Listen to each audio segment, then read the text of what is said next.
And Juventus added the likes of Ronaldo this season. They lost Higuain, but Ronaldo's a world-class player. And they brought back Bonucci. I think that the fans haven't taken to Bonucci just yet. And they drew on the weekend. I watched the Juventus game on the weekend on TV. It wasn't one of their great performances, but you got to think that they've not lost this season. They've won a number of games, and they've won 10 games this season in all competitions. It was always going to be a tough, big ask for United. They're not playing good football at the moment. So that said, the performance wasn't great. And I think all in all, Juventus showed their class, and they're certainly going to be one of the favourites, I think, for the Champions League. I mean, yeah, let's start with giving praise to Juventus. They're a beautifully mature animal of a team. The way they play as one, streetwise, cunning, commanding. They've been in the final twice in the last 4 years. I heard a stat, actually, they've lost 7 of 9 finals. That has got to hurt. Yeah. But their pedigree's there, and there's not many more mature teams at the moment who can control the game with such panache as well, like they did last night. But I mean, it was easy for them, wasn't it? I mean, Manchester it was disarray, disharmonious. They were scared. There's no collective feeling, and if you look at the last 2 games, you can kind of come back with the players, I guess, pride and courage can put on a result, a performance. But against a great team, it was laid bare last night. Mourinho's reign, I think, the last 3 years is laid bare ultimately last night. I mean, in all fairness, the week in the Premier League against Chelsea, they did show some fighting quality. I thought United to come back, and 1-0 down, I thought it could have gone either way, and Chelsea were bossing the game on the weekend, and you got to say, playing United off the park in one sense, and they came back, certainly. But despite the manager, no? Yeah, I think that credit goes to the players, but I think the manager stayed firm, and the game certainly attracted a bit of controversy as well. And on the paper this week, the paper suggested that Phil Neville said that Chelsea should sack the coach, who caused that little bit of controversy when Chelsea scored. And I don't know, about that. I think sometimes the emotion and it's version ridiculous. Yeah. Neville has got a bag full of eclectic statements. Yeah. I mean, he apologised to the United bench, and I just think sometimes the heat of the moment, football, they've come back. It's too all, and I think sacking someone is probably a little bit dramatic in my view. If that's what he said anyway, it's what the papers say he said anyway. I think it was extreme. He should be dealt with, and Sarri so. Couldn't have handled it any better. In sharp contrast to Mourinho's character, I think he handled it well. To be fair, I think that he went up and apologised himself, and obviously it wasn't the right thing to do. But we know what football's like. Sometimes it's an emotional sport, and people get involved, and the fans out there will know what it's like. You know when you're watching a game and you get heated and all that sort of stuff. Professionals should obviously know better. That's said and done. I think it's been dealt with, and it's water under the bridge, and everyone can move on. But I'm not a big fan of people calling out for people's sackings, by the way. I think that in that, and certainly not professionals in that sense. And I think it's a big call, to be fair, to sort of anger begets anger. You've got to show some grace and some goodwill, unless it's obscene misdemeanor, which it wasn't. I mean, it was highly distasteful. But what it's revealed is the pretense of that everything is all right at United, the Chelsea victory suddenly but that has been that's been shown into sharp relief after Tuesday's game. That's a good shout. And interestingly enough as well, there was suggestion this week that the Real Madrid manager Julen Lopetegui, if I've pronounced his name correctly in the way it should be pronounced. He just changed his whole lineage, heritage there, Jim. Exactly, yeah. But they're under pressure, Real Madrid. They're under pressure, and they're not doing as well as... He's dead man walking, isn't he? Yeah, it looks like it. 16 million, though, is the only thing that's keeping him in his job. Well, and there is suggestions on the paper this week that Mourinho could be back at Madrid. I mean, my immediate reaction is this farcical, and that this is one step beyond. I can't believe it's not been planted by himself as a desperate firefight and PR strategy. Because, I mean, you've got to pay 20 million. Apparently, they're waiting for him to be sacked. If it's true. I mean, apparently, Real Madrid president Florentino Perez maintains a good relationship with Mourinho. So it's one of them. You don't know. And to be fair to Mourinho, when he was at Madrid, he did well. He won stuff, and he certainly. I can understand it short term. They're in a serious tailspin, losing, which is. Sure. I mean, they're breaking all kinds of historic records at Real Madrid for the wrong reason. So I can understand bringing in a guaranteed winner, but then can we say that anymore now after the last 3 years? He's not even winning or defending good. He says he's happy at the club, and reading between the lines, he says he's happy at the club. Mourinho, by all accounts on the paper this week, he says he's happy United. He's talking about a contract extension when his contract runs out in 2020. I mean, that is the brass of all brass next. What I noticed from this morning, and just looking at the Tuesday's game more closely, because it's left a really sad taste and a dark cloud really over the city of Manchester, because it was such a woeful performance. But what compounded it is, after that, he had the cheek to say, "Oh, the players aren't good enough. That's it, and we should have spent more." And he's throwing the players under the bus again. And you can't as a leader keep outsourcing responsibility and blaming players. Morale sinks. Everything sinks just to try and save face. He has got, look, I love debating an opinion, but you cannot, and tell me if I'm wrong here, Jim, but you cannot say that squad cannot play better. There is something deeper. There's a deeper malaise and a deeper problem there, where they're stumbling about as individuals. Their spirit's broken. I don't see where he goes from here. I don't see what happens. Do you want to defend him?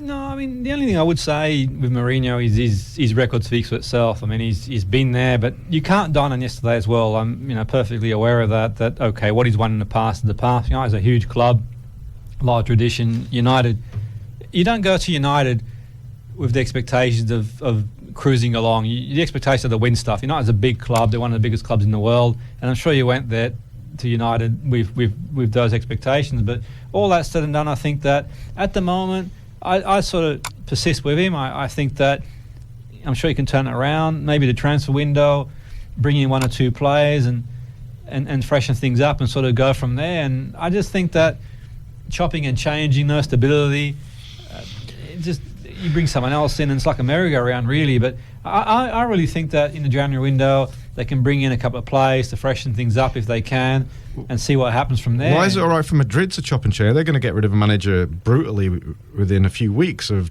having even take the cheek of taking him from the national team and ruining the national performance. I mean, they don't mess about. Chelsea haven't messed up. But I mean, there is this old-fashioned notion of you got to keep gentlemanly, which I understand. Yeah. We don't want to be a sacking club, but nobody does. Yeah. And obviously, who do you bring in? That's the sort of the whole thing, and it's one of Eddie Howe. Well, that's a lot of people probably think he's too small for the role, but I don't know. He's done great there. I mean, it's a 12,000 stadium he's brought up from the Brighton from the lower leagues. I don't know. At the moment, there's such a poison to the atmosphere. It'd be interesting what our listeners think. Eddie Howe, how would you? Listeners, can you drop us an email on a Facebook page, the weekly sports show, Friday Sports Show? Let us know what you think. What would your reaction be if Eddie Howe was appointed? Not that I'm sure he's happy at Bournemouth, but obviously if United come calling, it's going to be hard to knock back, and we're not implying that Mourinho's in his way, but what would you think to Eddie Howe? I mean, could he bring the players with him? Would he be able to sort of command the respect of the bigger players? I don't know. I mean, obviously he's done a phenomenal job at Bournemouth. There's no taking that away from him. But what I would say is that United is a huge club, and only time will tell. And it'd be interesting to see what the next move in. The talk's been around Zidane, but you got to think, well, let's think of Zidane for a moment. I mean, would he want the job? Do you think for him to? I mean, Zidane excites people. It's a huge gamble. It's death or glory, and it is hard to tell until he's in position which way to go. But I like the idea of taking a chance on a young. I'm sick of this superstar manager that comes with all the baggage and the big fees. Look at Sarri. He earned his right in the second division in Italy. I think he was a banker or an economist, and that's right. Yeah, he changed profession. He did great in the second division, and then Napoli took a chance on him. Yeah. Same with players in the lower division. That used to be standard. Players from lower division Scotland could get picked, and they played great. And look at all our young players that play great for the national team for England, winning World Cups and can't get a game. I think Eddie Howe. I think he's a good guy. I think he's the best English manager outside of Gareth Southgate, we have to say now, in England. So I don't know. There's so much poison now, and there's so much rancor at this club at all levels. There's open air mutiny. It's so diseased and so gangrenous. I can't see how he can continue. I mean, but I'm just wondering, like, what the listeners think. Is that down to the management? Is that down to above the management? Well, they've got. I mean, they've got a big role in it. The owners have been obviously wealth extracting, not really interested, and they play a big part in the rudderlessness. And having the CEO as a banker, not as a football man.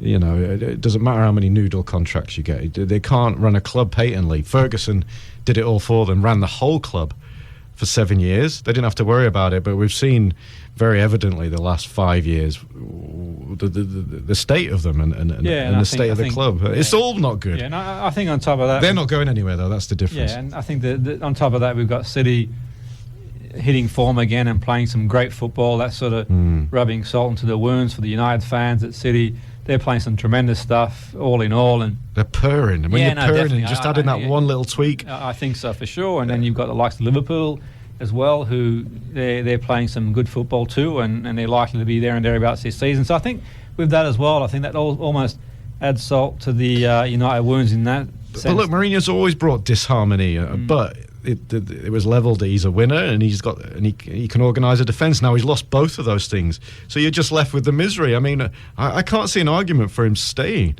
If he wasn't such a divisive character and he hadn't dripped so much poison into the club, then you could say he could hold it. But I think that alone soured it so much that I can't. I can't see how he can stay. I can see from the owner's point of view. I can see how he can stay from the owner's point of view, but even they, in their obsession with money, need him to finish in fourth. And are they going to do that? No chance. And they've got the squad. Look at Sorry came out a bit cheekily and said he has got the best squad, not the best team, and it's true. There's no cohesion there. There is no cohesion. There's no team play. I mean,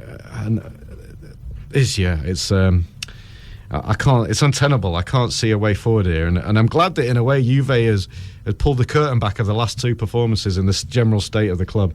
As you can see, sorry, I'm getting quite a long time Man United fan, but tell us what you think. Who wants to? If you please defend Mourinho, please. Us a line, and for sure, we've got interesting games coming up this weekend that we're going to review as well.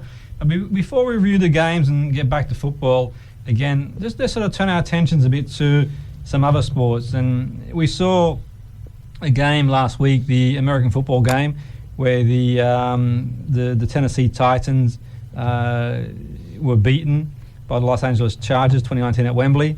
What are your thoughts on the NFL playing games at Wembley, and would you like to see a game played in the Northwest?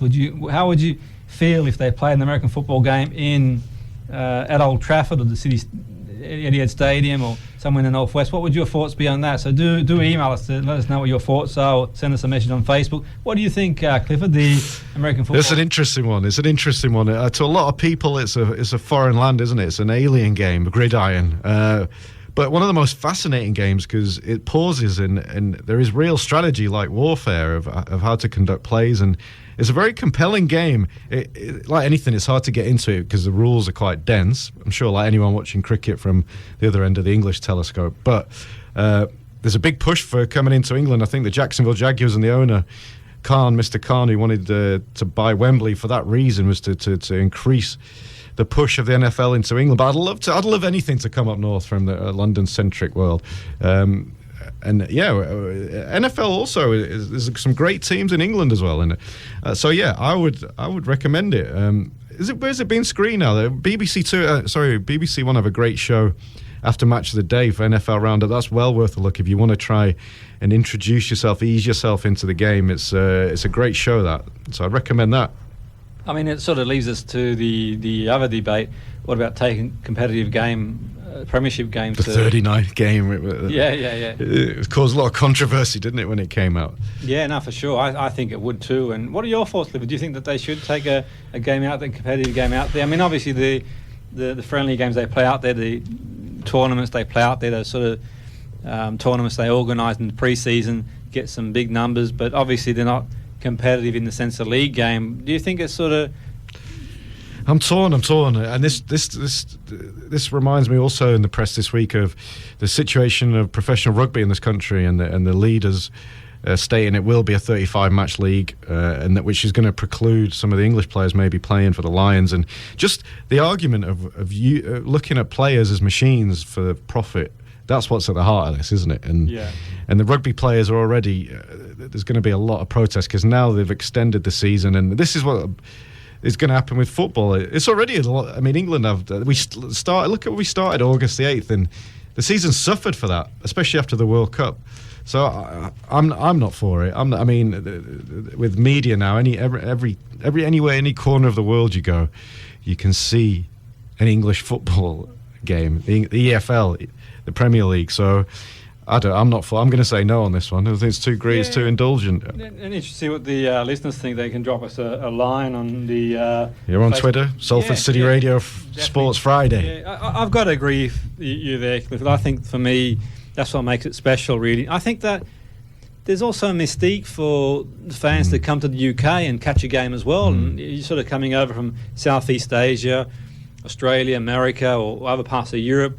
You come over to the UK, and if you're into football, you can go watch a premiership game, and there's mystique about it. I think an aura about it, and I sort of think it sort of demystifies that too. I just think that the league itself, it's a tough one. I'm all for progress as well, and I think that obviously at some point I've got an open mind. But then where do you draw the line? Did you? I mean, practically, can they do that amount of travelling and put on a good performance, play at their optimum? Yeah, that's a good point as well. That's one of them, really. I think that it wouldn't be easy, that's for sure, to go out there and then you've got a game after that, and there's conjecture in the fixture. Then you've got jet lag when you get back, you've got the knock-on effects. They're already as well, compared to 10 years ago, absolute optimacy of how much they're running, probably 20% more. They're at their extremes of what is capable biologically, I think. No, I think so. Obviously, the sports scientists wouldn't be too pleased and that sort of stuff. Obviously, the sports scientists won't be too happy about teams going out there and playing and preparing. And so there's a lot of things to take in consideration. But in the end, what we'll win one day will be the TV rights, I guess. It's one of them, really. So if they can sort of get the television rights out there, and we know it's a business these days, a financial thing too. So that's going to play a big part as well. So we'll have to watch this space where that's concerned. We'll be back shortly to give you some inspiration of getting upright and on site with sports yourself in the community. You're listening to Salford City Radio, the only station that brings you local news and events, great music and interviews with some of the hottest bands around, like these. Hi, this is Ed from Editors. Hey, I'm Matt from KG Elephant. Hi, this is Team Bandit. Hello, this is the Band of Skulls. Hi, this is Frank Tennant. We're We Are Scientists. We're the Hoosiers. This is Half Moon Run. Hello, I'm Van from Catfish and the Bottlemen. Hi, my name is Ray Morris. Hey, this is Wildcup. Hello, this is Little Comets. Hey, this is Glass Animal. This is Jaws. So make sure you stay tuned to Salford City Radio, 94.4 FM, your city, your station. There's no place I'd rather be. Welcome back here to the heart of Salford. We're live here in the studios at Salford City Radio, Sports Friday. I've got to just put your attention towards a great website and organisation here coming out of the Civic Centre just behind us, Salford Sports Network, which lists 120 sporting institutions in this great shire of ours. And your immediate thought could be, sports, it's going to be dangerous, it's going to be hard work, there's too much, but there's so many different things you can try, and their whole raison d'etre is to try and get you involved in sports. So Salford Sports Network is the website, and you can browse. There's an eclectic mix of things, from bowling, archery, all kinds of sports, and the social element is very strong. We're going to have them on the show next week to try and inspire you more, because I can guarantee you, if you can get off the couch and just raise your heartbeat a little bit, it's the best drug in the world. You'll feel 20 years younger, and hopefully we can get someone on that can be a guinea pig for us. We're going to find someone actually within Salford that's probably in need of a little bit of fitness. We're going to maybe use you to chart the powers of fitness, but you're very much rooted in the background of this, Jim, aren't you? Yeah, I sort of deal with the mental preparation, physical preparation with sports people, athletes in football as well. I've done so for a long time now. I've worked at different clubs. I've also worked with players individually, and on the subject of preparing physically and mentally for games, I think that you raise a good point there, where going out and playing in the States is, and I think what people don't realise is that the demands of the game, and obviously it's a privilege to play professional football, and people work really hard. There's people out there working long hours and tough jobs, and there's much harder jobs than football, that's for sure. But equally, in saying that, to prepare for a game, there is a specific sort of criterion, and sports science has sort of taken things a long way, sort of to be at that 100%. The way to look at things is that these players are pretty much, there's a split hair between them. There really is, for the most part. You've got obviously the outstanding players, the standout players, your Ronaldos, your Messis, and you've got other players like your Modric's, and we've got players out there, the match winners, but they've also got a cluster of players. On any given day, it's all about preparation, and you uncover every stone. That's the way to look at things. Is you uncover every stone. The goal is to get the nutrition right. The goal is to get the physical preparation. You are what you eat. Yeah, and that's a huge thing. I remember when you were young hearing definitely. that. Yeah, and there's a number of things too, like to take in consideration. Is like years ago, for example, I'll give you an example. For confidentiality, I shan't mention the team, but one of the biggest clubs in the world, and sports scientists spoke to me about some of the issues they were having with cortisol levels in the bloodstream after Champions League games, and cortisol is the currency of stress these days. Obviously, some cortisol is good for you because obviously you get out of bed in the morning. Cortisol, with the circadian rhythm, the way we run our rhythm on a daily basis, is highest level at 6 in the morning till 9.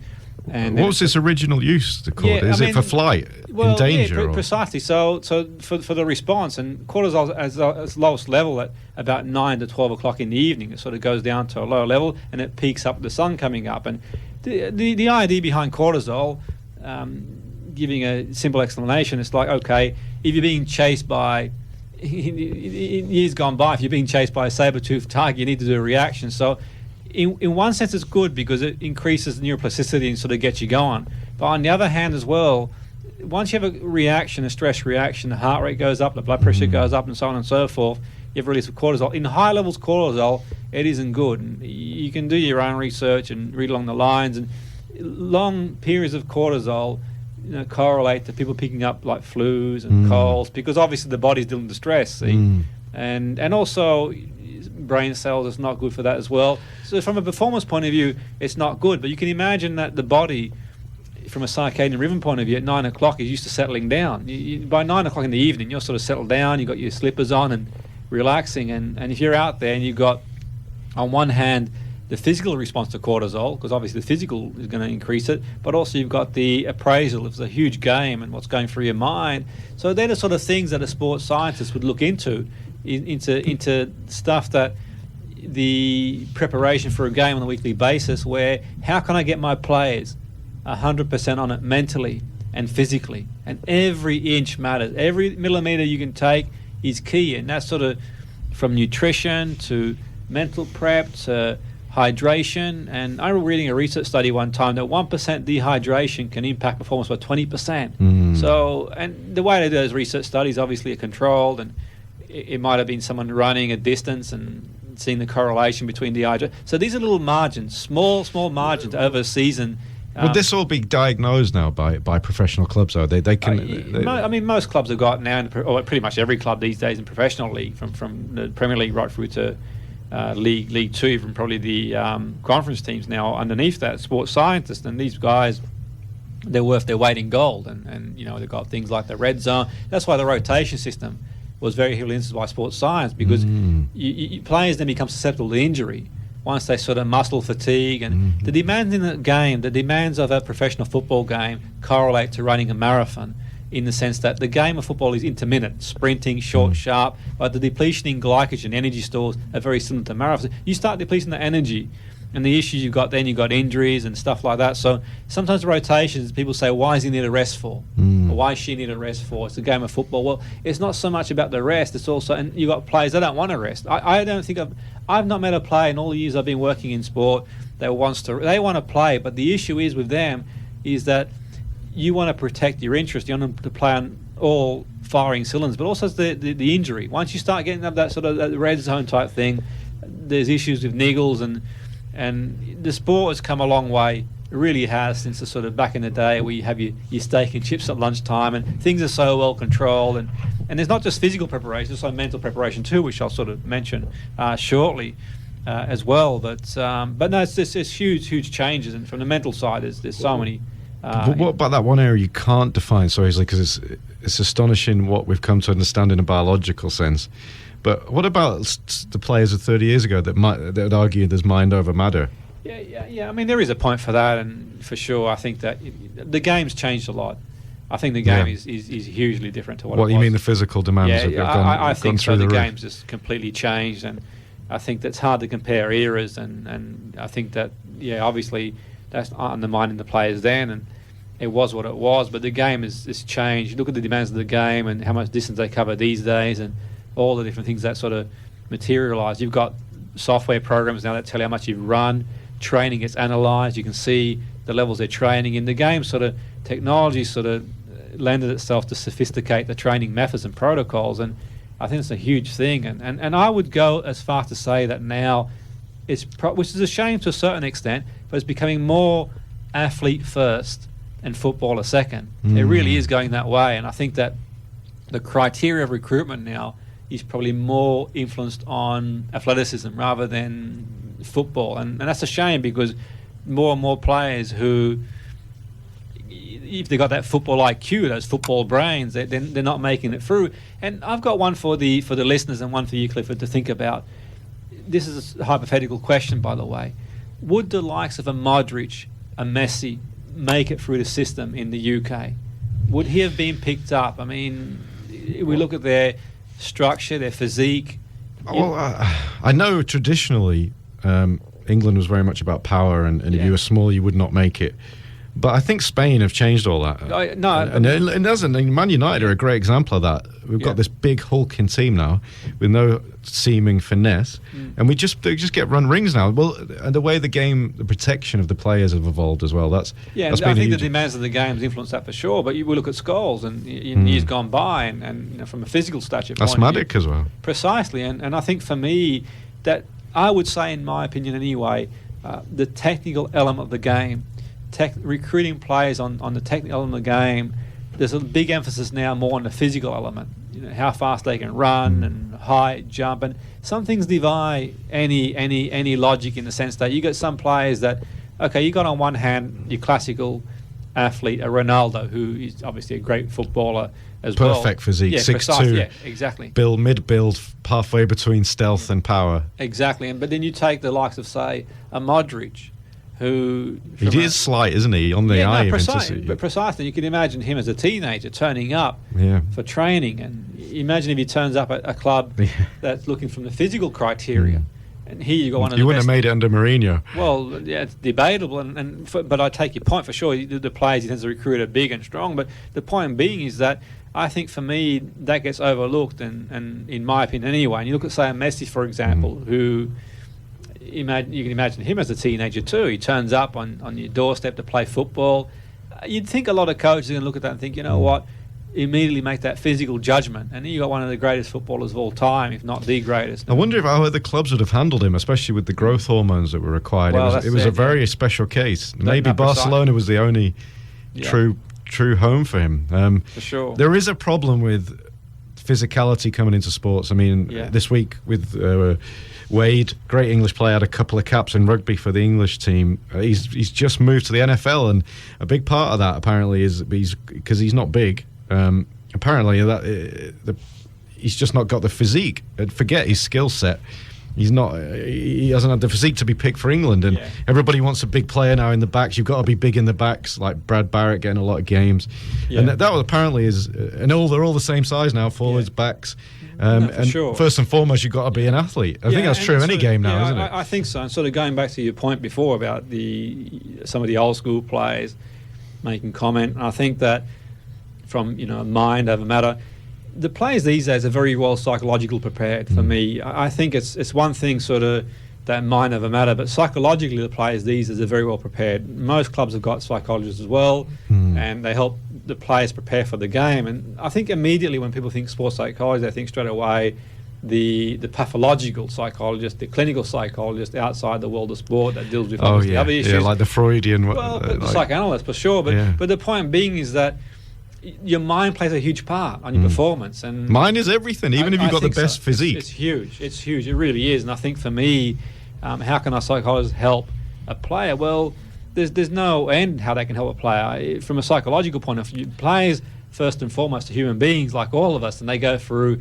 divorces, bereavements, and problems off the field as well. And fear. Self-conscious. For sure. And they that go pressure.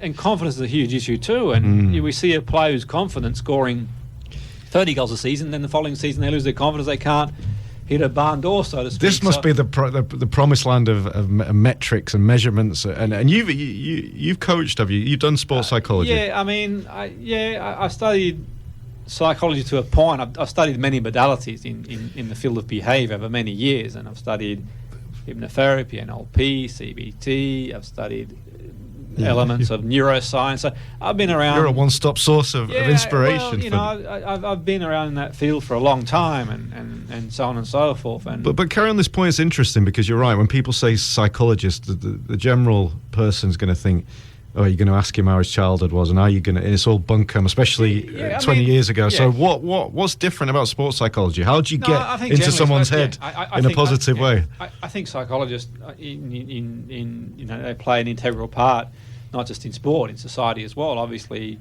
in helping people with a variety of issues, that's for sure. There's no two ways about that. But from a perspective of sport, I think for me it's about preparing for a game. You prepare for a game, and I work with players, me personally, help them prepare mentally. I'm more of a mental skills coach. But give us an example of that, because how do you, this mystique of confidence, how do you qualify this and guarantee it or improve it? I'll give you a couple of examples, and I'll protect confidentiality, but I'll give you a couple of examples. So a few weeks ago, a couple of months ago now, I was working with a player. It was a young player. His parents had contacted me, and he was from abroad. He was playing at, I won't say who it was, but a premiership club, and he was struggling because he was living away from home, a long way away from home. He was with a family that were very homely and nice people, but equally in saying that, he's a young lad, 15-year-old lad living away. His parents were visiting him, and that can throw you like nothing else. Precisely, he's got a lot of talent for sure, and just to have someone to talk to praise the situation, and to help with certain skills, to prepare mentally. This is fascinating. Go on. So what did you find? Well, where he was concerned, I think that basically it wasn't so much just about being away, but it was also about being rejected by another club that he thought he should have been taken on, and it's about getting over it and moving forward and focusing and being confident. He lost his confidence in the ability. So the things that we do is not just from just a pathological point of view. It's also from the point of view of sort of thinking forward, rehearsing the game. So I work with players and say mental rehearsal. So you're building pathways in the brain to rehearse visually the games from a methodical approach. Just like you'd rehearse going for an interview or doing a presentation, you rehearse. We do things like getting into the right state at the right time, putting your game head on. So at the time of the game to really focus. It's fascinating. Talk about the game for sure. You're mastering the mind then in that most pressured moment. You're learning how to just think about this. Flick your mind on. Could you imagine taking a penalty in a huge cup final? Yeah. Now you could take a player who scores at training 99.9 times out of 100 I'll score in training. I'm going to put this to you and the listeners. In a training game, Clifford, a player scores 99 times out of 100, and then in a big cup final, the coach says, you know what, I'm going to back this player to take the penalty. I'm going to back him or her to take the penalty. But then he or she misses. Why is it in a big game they miss the penalty? Fear. Okay, but why not in training? Because there's no repercussion, and you're not being observed by. Yeah, okay. And it doesn't mean anything. Okay, there's nothing riding on it. Okay, and they're valid points, but who creates the fear? Is it not the same distance? So what is it? How far is it 12 yards from the penalty spot? No, you're creating everything in your own head, but from external factors though. Exactly. So it's about regulating internally. So okay, so I've got the ball. if I trust the process and I focus, okay, now these days at the highest level it's a lot harder because you've got all the technology. The goalkeeper's going to study you. You know, does he take it that way? Does she take it that way? The ball's going to go that way. You got people studying what you do, every movement you make. So the keeper's going to have a rough idea where to dive. And so from the point of view taking the penalty, in that sense, you've got the ball, and you're right, you're under pressure. But pressure is what we create ourselves. The fact of the matter is, it's still. What's at the heart of that, though? Is that from being judged by our fellow? What is it? And that's where someone can come in, because you can sort of go over that. It's our appraisal of the situation. How we appraise a situation is entirely up to us. So let me give you an example. Let's say you're walking the street at lunchtime. Let's say you're walking the street at lunchtime and you see your best friend and they walk straight past you.